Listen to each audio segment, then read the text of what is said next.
Beavers. So Luke requested that I bring my blender fish in for the video. So he's a betta fish and he is in a real blender. He usually stays in my kitchen on the counter, and there's real blades in there, but see, the blades are covered up with the rocks so that way he doesn't get hurt. When I bought the blender, I actually bought the blender to use it as a fish tank, so I cut the cord off of the back. So it is a real blender, and sometimes he wants to lay at the bottom. Swim, fishy, swim! But I'll leave him right there so that way he'll swim around some during the video. But he's got some rocks, and he's got a couple of plants in there, but he lives in the blender in my kitchen. Okay, so I know the last video was kind of long, but it was doing some new skills. Today's video is not going to be as long. We're pretty much working on the same skills and practicing, okay? So we're module 5 still in our book. Now we're on lesson 27, which is page 183 through 184 in your book. We're comparing fractions greater than 1 again, okay? So sometimes we're going to have to take our fraction and we're going to have to make it into a mixed fraction. Sometimes we're going to take our fraction and we've got to make a common denominator in order to compare our fractions. All right, so let's look. First one, we've got 2 3/4.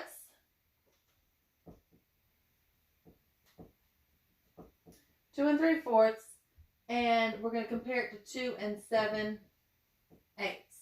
So we have a mixed fraction for both of these already. So 3/4 and 7/8. Because when we look at the whole number, they're both 2. So comparing your whole number, they're the same. So when you look at the fraction, we have 3/4 and 7/8. Well, what do we know we can quickly do to be able to compare them? Find a common denominator. Well, our common denominator here could be 8. We can quickly make that 4 into an 8, can't we? So if we're going to make that 4 into an 8, we're multiplying by 2, right? So if we multiply the bottom by 2, remember, whatever you do to the bottom, you've got to do to the top. If we multiply the bottom by 2, you've got to multiply the top by 2. So 2 times 3 is 6.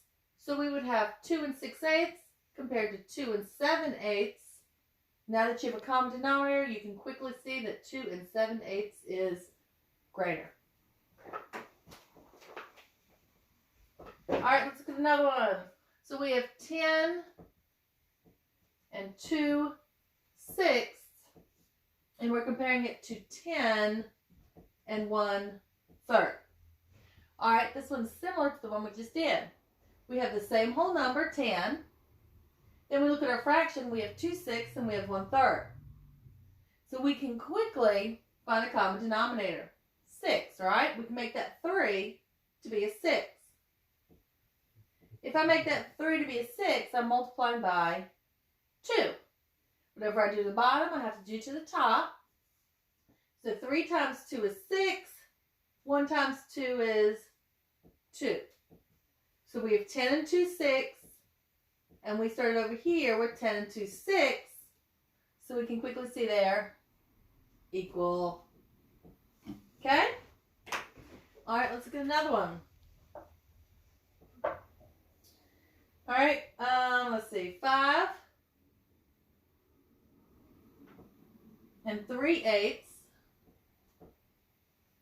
And we're going to compare it to 5 1/4. Okay? So, again, we have the same whole number, 5. We've got 3/8. We have 1/4. We can get a common denominator of 8. If we're going to make that 4 and 8, 4 times 2 is 8, right? So we're multiplying that by times 2. If we multiply the bottom by 2, we have to multiply the top by 2. And 1 times 2 is 2.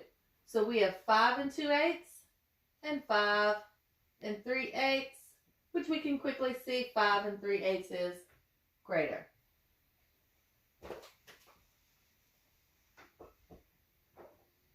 All right. We have 2 5/9. and 21 thirds. Okay? So if we have this, we have now our mixed number, and we've got a fraction greater than 1. So we've got to take this fraction that's greater than 1, and we need to make it into a mixed fraction, right? So I'm saying to myself, how many times is 3 going to 21? 3 times what is 21? 3 times 7. So that equals 7 wholes. 2 5/9, and 7 wholes. And there's a fire truck going by. I live right in town. So we have 2 5/9, and we have 7. We can quickly see that 7 wholes is greater than 2 5/9.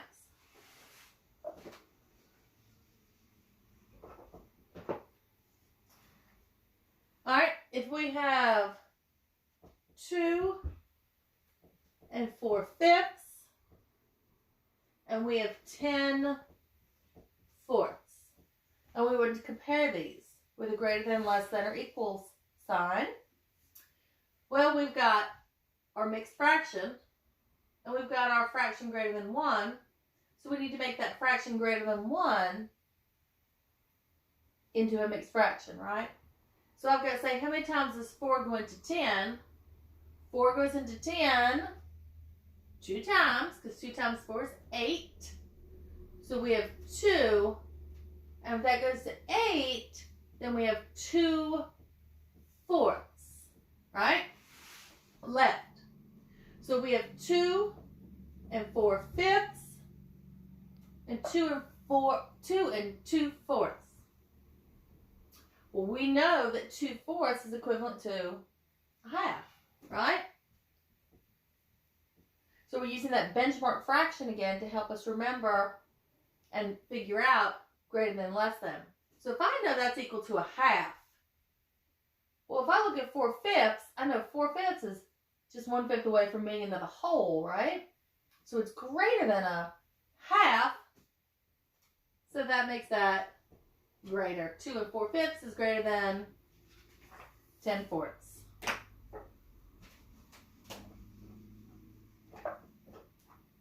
All right, let's look at another one. Now, sometimes 6 1/2, 6 3/8. This one, I'm just going to use my benchmark fractions that I know, because 1/2 is a benchmark fraction. When I look at 3/8, I know 1/2 would be 4/8, right? So that tells me this 6 3/8 is less. 3/8 would be less than a half, so it's less. All right, let's get another one. So we have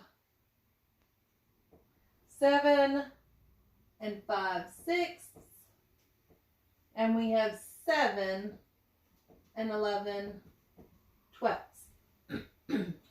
Again, we're comparing to figure out which one's greater than, less than. Or maybe they're equal to.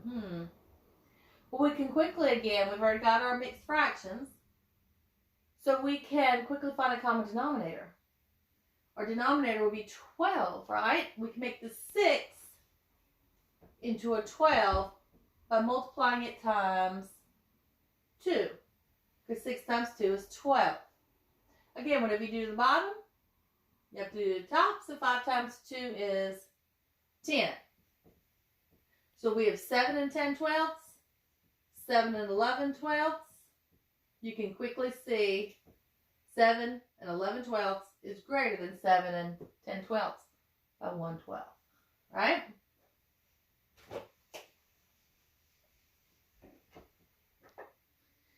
All right, let's see. We've got 10 thirds. And we've got 10 fourths.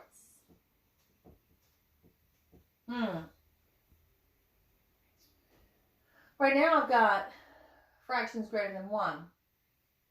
So I need to see how many times is 3 going to 10? Well, I know 3 times 3 is 9. So this is equivalent to 3 1/3. Now let's see, how many times does 4 go into 10? Well, 4 goes into 10 2 times, right? 2 times 4 is 8. And then we have 2/4, which, yes, is equivalent to 1/2. So we know, looking at our holes, we have 3 holes here, 2 holes here. 3 1/3 is greater than 2 2/4. All right, let's look at one more.